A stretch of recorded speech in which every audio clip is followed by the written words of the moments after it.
उन्होंने गुरु किए और 3 लोग के वे धनी गुरु आगे आगे।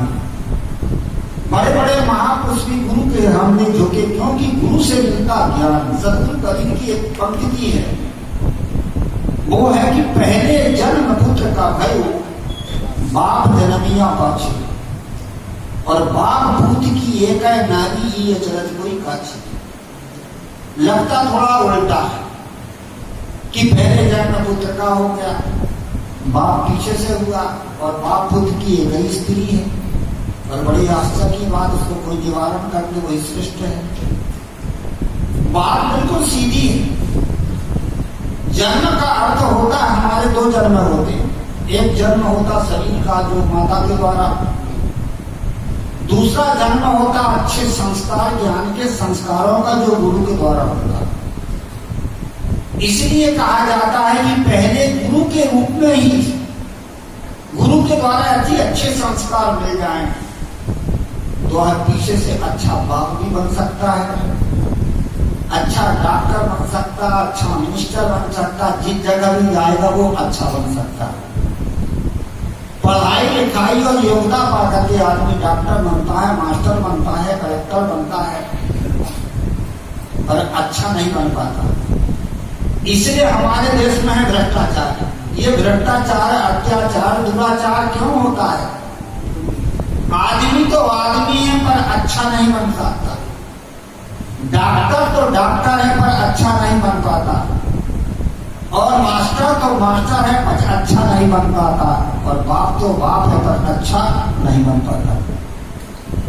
इसीलिए कहा जाता है कि अच्छे संस्कार के लिए हमें गुरु की जरूरत है। और आजकल तो लोग औपचारिकता के लिए गुरु बना लेते। एक व्यक्ति था, जीवन भर गुरु नहीं बनाया, दुकान करने लगा, नौकरी छूट गई, अब दुकान करने लगा। तो एक महात्मा आए गांव में, लोगों ने एक घर में रोके। उसने सुना कि महात्मा जी आए, चलो गुरु बना लेना चाहिए, अब बूढ़ा होगा तो गुरु तो बनाए। बाजार का दिन था, पत्नी से कहा बाजार जा रही हो तो एक काम करना, एक नारियल ले आना, थोड़ा प्रसाद भी ले आना, एक आध कपड़ा ले आना। पत्नी ने कहा कि नारियल कपड़ा की क्या जरूरत है? कहती पगड़ी है, तेरे को पता नहीं, गुरु करना। पत्नी ने कहा कि अब बूढ़ा हुआ, गुरु की क्या जरूरत है? उसने कहा ठीक है, जरूरत तो नहीं पर अब पड़ गई है, क्योंकि दुकान कर लिया है ना, दुकान किया हो तो गुरु की जरूरत पड़ेगी। पत्नी ने कहा कि दुकान से गुरु का क्या संबंध है? क्या सन पगड़ी की जानती नहीं। जब कोई देहात आता है तो उसको अच्छे माल का विश्वास देने के लिए कसम खाना पड़ता। तेरी कसम खाऊंगी तो तुम, खाऊंगा तो तुम मर जाएगा, लड़के की कसम खाऊंगा तो लड़का मर जाएगा। इसलिए कसम खाने के लिए गुरु बना देता है हमारे लिए। कुछ लोग औपचारिकता के लिए गुरु बनाते हैं। गुरु की जरूरत होती ज्ञान के लिए। जब हमें ज्ञान, गुरु के द्वारा हमें ज्ञान मिलता है, शिक्षा मिलती है, उपदेश मिलता है, और वह हमारा जीवन बदल जाता है। इसके लिए गुरु की जरूरत है। बड़े बड़े महापुरुषों ने गुरु किए, आज भी हमें गुरु की जरूरत है।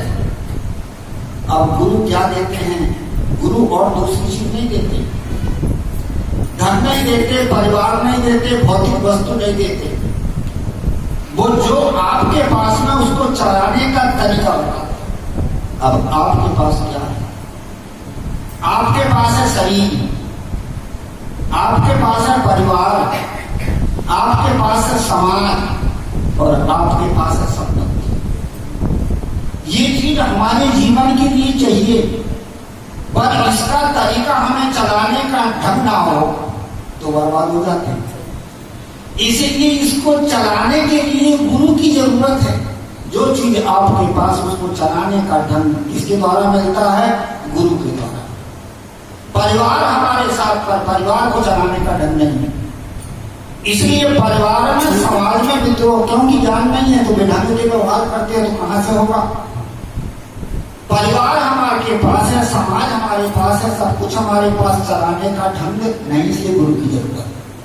वस्तु कितनी अच्छी मिल जाए, और वस्तु को चलाने का ढंग ना हो तो वस्तु भी बर्बाद हो जाती है और उससे जो सुख नहीं मिलना चाहिए वह भी नहीं मिल पाता। इसीलिए कहा जाता है कि गुरु चाहिए चलाने का हमें ढंग हो गया, शरीर को चलाने, परिवार समाज को चलाने का ढंग के लिए हमें गुरु की जरूरत है। कितनी अच्छी वस्तु हो और चलाने का ढंग ना हो तो वस्तु भी बर्बाद हो जाती है। उदाहरण याद आ गया, एक व्यापारी व्यापार करता था, समय समय पर धंधा कर लेता, मौसमी धंधा। गर्मी के दिन आया तो पंखा बेचता, ठंडी के दिन आए कंबल बेचने लगे, बरसात के दिन आया तो छाता बेचे, गर्मी का दिन आया तो उसने पंखा बेचने का धंधा किया। तो पंखा बनाता था वो हाथ से, सड़े सड़ाए बांस ले आवे, कहीं से उठा के छीट छाट उसकी पंछी तैयार करे और कच्चा धागा बाजार से ला करके बढ़िया सुंदर रंग चढ़ा कर बेल बूटे दाम बनाता पंखा, बड़े आकर्षक पंखा। एक बार राजा के दरबार में पहुंच गया कि चलो राजा को पंखा दिखाऊं अपना। गया तो राजा से कहा, सरकार मैं पंखा बेचता हूं और मैंने आपके लिए ही पंखा बनाया हूं, आप देखा पंखा कैसा।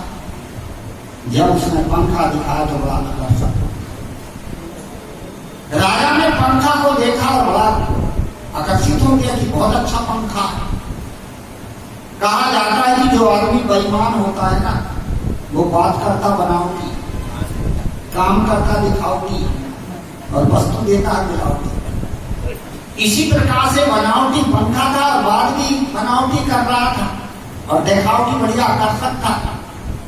राजा ने कहा पंखा का दाम क्या सरकार? 100 रुपया। राजा ने कहा यार पंखा बड़ा महंगा हो गया। क्या सरकार इसमें विशेषता भी तो है? क्या विशेषता? क्या 100 पीढ़ी तक चलेगा? राजा झांसे में आकर के पंखा तो खरीद लिया और जब पैसा लेकर के पंखा वाला तो चला गया गांव में बेचने के लिए। राजा के हाथ में जब पंखा आया तो आदमी की मानसिकता होती है, जब नई नई चीज मिलती है तो शौक छूटती, जल्दी से खा लो, जल्दी से पहन लो, जल्दी से ओढ़ लो। घरों में आप कपड़े जब खरीद के ला देते, एक बार पहन के घूम लेते, जम रहा हूं कि नहीं। ये माता बहने जब पहना आती तो कान नाक में पहन करके देखते दीदी ठीक लग रहा है कि नहीं। तो इसी प्रकार से राजा को शौक छूटी और राजा ने पंखा को जब झटके से चलाया तो पंखा तो कच्चे धागा का था, टूट करके बिखर गया। राजा ने कहा आदमी बड़ा बेईमान था, कह रहा था 100 पीढ़ी तक चलेगा, ये भी टूट के बिखर गया। बुलाओ, गांव में था, आ गया। कह सरकार क्यों बुलाया गया? क्या तुम बड़े बेईमान हो? कह रहे थे कि पंखा 100 पीढ़ी तक चलेगा और पंखा अभी टूट के बिखर गया। उसने कहा सरकार 100 नहीं 1000 पीढ़ी में पंखा चल सकता था, परंतु एक सिद्धांत, उस सिद्धांत को आप मानोगे कि नहीं? कौन सा सिद्धांत? का सिद्धांत ये है वस्तु कितनी अच्छी मिल जाए पर वस्तु को चलाने का ढंग ना हो तो वस्तु भी बर्बाद हो जाती है और उससे जो सुख मिलना चाहिए वह भी नहीं मिल पाता। राजा ने कहा मैं स्वीकार करता कि कितनी अच्छी चीजें चलाने का ढंग में तो बर्बाद तो हो जाएगी, सुख भी नहीं मिलेगा। उस पंखे वाले ने कहा सरकार यही तो मेरे पंखे पर 100 नहीं 1000 पीढ़ी चलता, परंतु चलाने का ढंग ही नहीं आप और नहीं मालूम है तो पूछ लेते ना।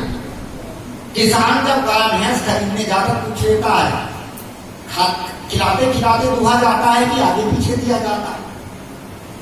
और जो है किसान जब बैल खरीदते थे तो पूछ लेते थे बाईं ओर चलता कि दाईं ओर की दोनों चलता। कोई मशीन खरीदी जाती उसकी मास्टर बुक मिलती है, परंतु आपने तो चलाने का ढंग नहीं पूछा तो गलती मेरी की आपकी। राजा ने कहा ठीक है गलती मेरी है, अब बताओ ये पंखा कैसा चलाया जाता है जो 100 पीढ़ी चले। राजा ने पंखा वाले ने कहा सरकार ऐसे पंखे को मत गिराओ। कैसे करें था? पंखा को खड़ा कर लो, उसे गिराओ ऐसे। 100 नहीं 1000 पीढ़ी। कहानी का तात्पर्य जो हमें जीवन में मिला है, सिर लगाने का अर्थ स्वीकार करो। जो हमारे भाग का वही तो आपको मिला है। पत्नी आपके भाग्य की थी जो आपको मिली, लड़के आपके भाग के थे जो आपको मिले, पड़ोसी आपके भाग का जो आपको मिले, और जो भी हमारे संपर्क में प्राणियां थे वो हमारे भाग थे। इसीलिए जैसा है वैसा चलाने का तरीका सीख लो, तो दुखी कर सकता। आदमी दुखी क्यों होता है? जो मिला उसको चलाने का ढंग नहीं है। इसलिए संत गुरुजन वस्तु नहीं देते, वस्तु को चलाने का तरीका बताते। चलाने का हमारे पास ढंग नहीं, इसलिए वो तरीका बताते। कितने लोग तो हमारे पास भी आ जाते हैं और कहते गुरुजी सत्ता का नंबर बताओ। भैया सत्ता का नंबर से क्या होगा? क्या सत्ता खेल लेंगे तो पैसा हो जाएंगे, तो मालामाल हो जाएंगे, पैसा हो जाएगा। उन लोगों से मैं कहता हूं भैया कि सत्ता के नंबर से ही आदमी धनी हो जाता, सत्ता से ही धनवान बन जाते, तो हम ही खेल लेते और तुम्हारे 5 और 10 रुपया के लिए गुजारा ना करते।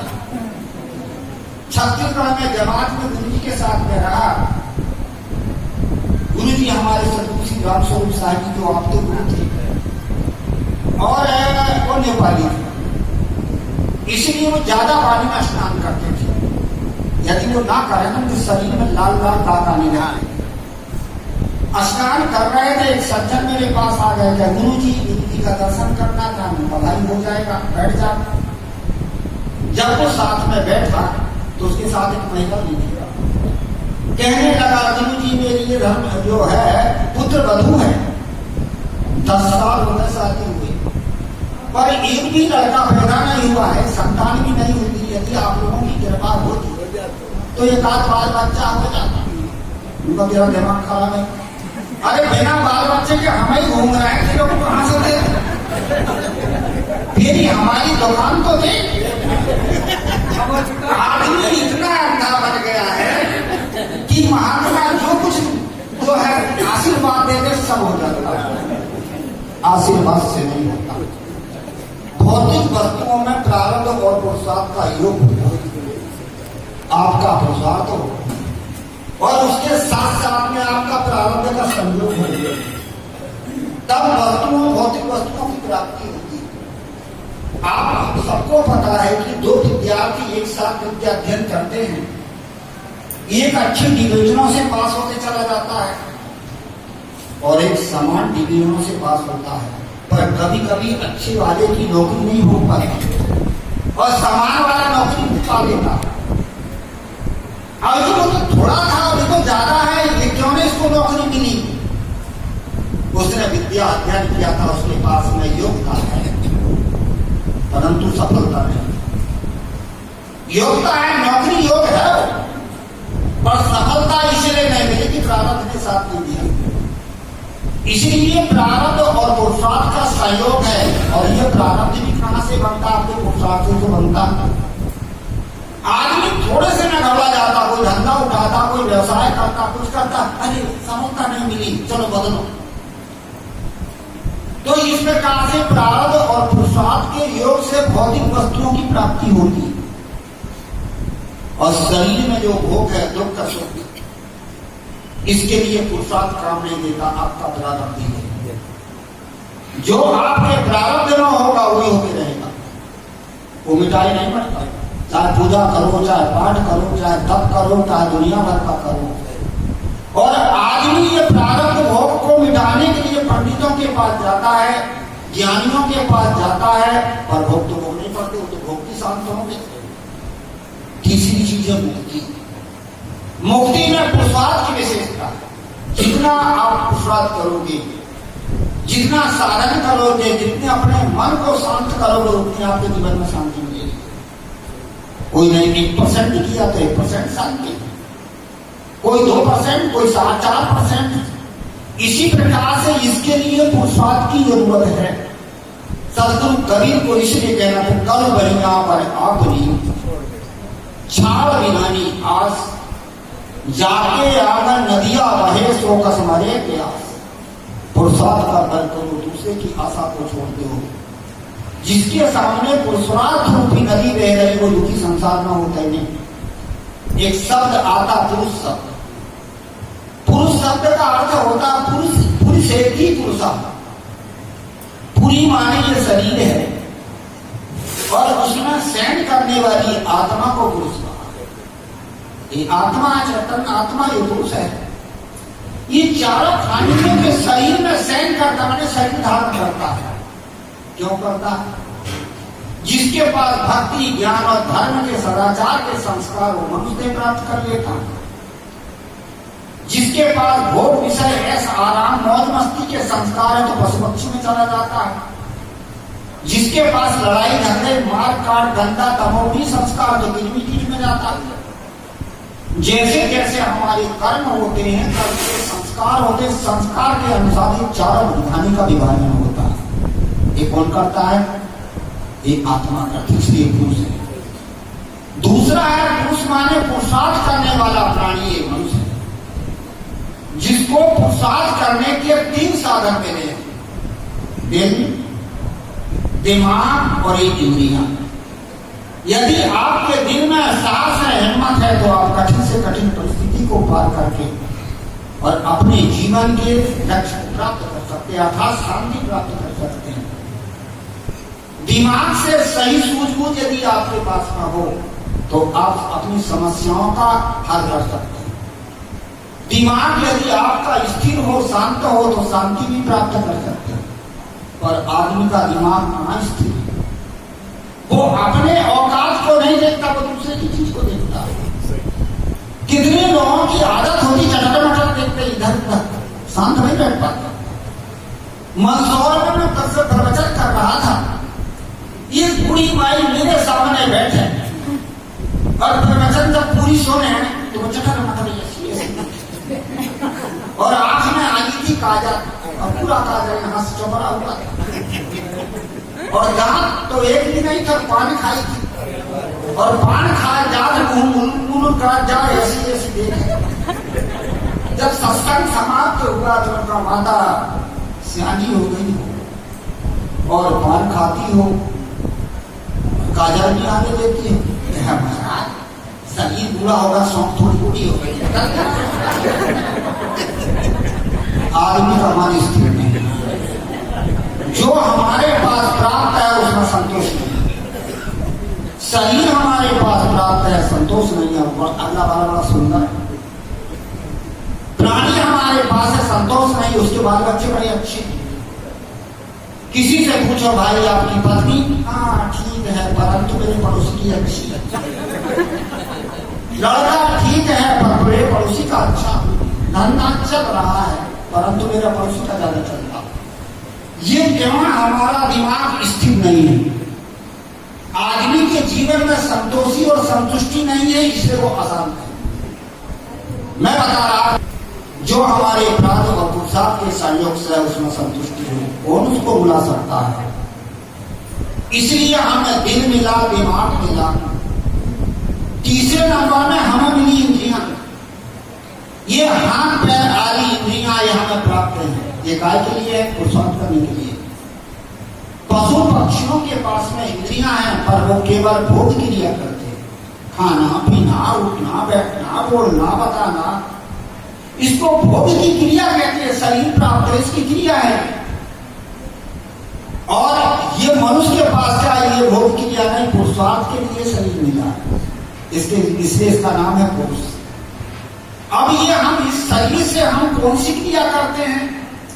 पुरुषार्थ नहीं करते, हम इससे पाप करते हैं। पुरुषार्थ होता है अपने कल्याण जिससे हो और समाज का कल्याण जिससे हो, सेवा सहयोग, ये पुरुषार्थ है। और हमारा भी कल्याण ना हो, समाज का भी शोषण, उसको पुरुषार्थ नहीं कहते, उसको कहते पाप। और आदमी पुरुष होकर पुरुषार्थ नहीं करता, पाप करता है। और पाप का फल जीवन में दुख और सुख दो ही होते हैं। कर्म जो हम करते हैं उसे पुरुषार्थ, और उसका फल जो हमारे जीवन में आता सुख और दुख, इसी का नाम है पाप। और आदमी पुरुष होकर के भी पाप कर रहा है। पुरुषार्थ करना चाहिए। अब कहो जी कौन कौन से पुरुषार्थ करें?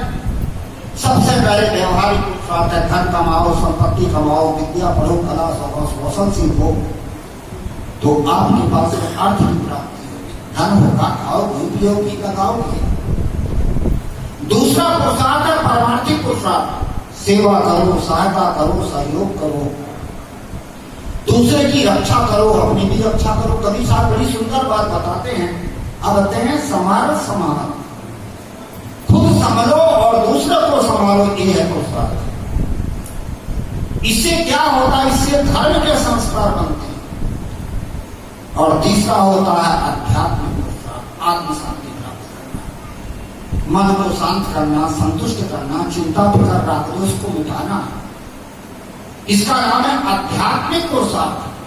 और आखिरी पुरुषार्थ एक और, इसको कहते हैं सैद्धांतिक पुरुषार्थ। सिद्धांत को समझने की भी जरूरत है। सिद्धांत जब तक नहीं समझेगा आदमी तब तक बाहर भटकता है। देवी देवता भूत प्रेत तंत्र मंत्र जंत्र भी क्यों समझ रहा है, भटक रहा है, सिद्धांत का बोध नहीं, समझदारी नहीं, इसलिए बाहर खोज रहा है। सदगुरु कबीर को इसलिए कहना पड़ा कि जय खोजत कल्पो गया घटी माही सो मोर, और बाड़ी गर्भ गुमानते ताते पर गई। सिद्धांत का बोध न होकर के आदमी बाहर भटकता। ये सारे पुरुषार्थ करने वाले प्राणी को पुरुष कहा है, और मनुष्य ही सच्चा पुरुष है, चाहे नर हो चाहे नारी। हमने ये बहनों को कमजोर बना के रख दिया, ये भी तो पुरुष है। इनके शरीर में भी आत्मा है तो पुरुष है। पुरुषार्थ करने वाले इनके पास भी इंद्रियां हैं, हाथ हैं, पैर हैं, सब कुछ है, परंतु इनको हमने कमजोर बना के रख दिया। क्या कह दिया? महिला कुछ नहीं कर सकती, भक्ति नहीं कर सकती, धर्म नहीं कर सकती, सदाचार नहीं कर सकती, और उसका पति जो कर ले तो अर्धांगिनी है तो आधा इनको मिल जाएगा फ्री में। तो इनको भूख लगी हो और पुरुष लोग खा रहे तो इनका पेट भर जाएगा क्या? कितना अंधा और कमजोर बना के रखा गया। इस बात को सदगुरु कबीर साहब ने स्पष्ट किया, 600 वर्ष पहले कर दिया। पंडित देखा हृदय विचारी को पुरुषा को नारी। हे पंडित, हृदय में विचार करके देखो कौन स्त्री और कौन पुरुष है। आत्मा स्त्री है ना पुरुष है, ज्ञान स्त्री है ना पुरुष है, भक्ति स्त्री है ना पुरुष है, और सदाचार स्त्री है ना पुरुष है। ये है सद्गुण। सद्गुण को जो धारण कर लेता वो चाहे नर हो नारी वही श्रेष्ठ होता। बड़ी बड़ी विदुषी विद्वान सद्गुणवान महिलाएं हुई तो क्या उनको पुरुषार्थ करने का अधिकार नहीं था? और नहीं था तो इतनी विद्वान कहां से हो गई? एक शब्द आता है देवी और देवता। देवी का अर्थ होता है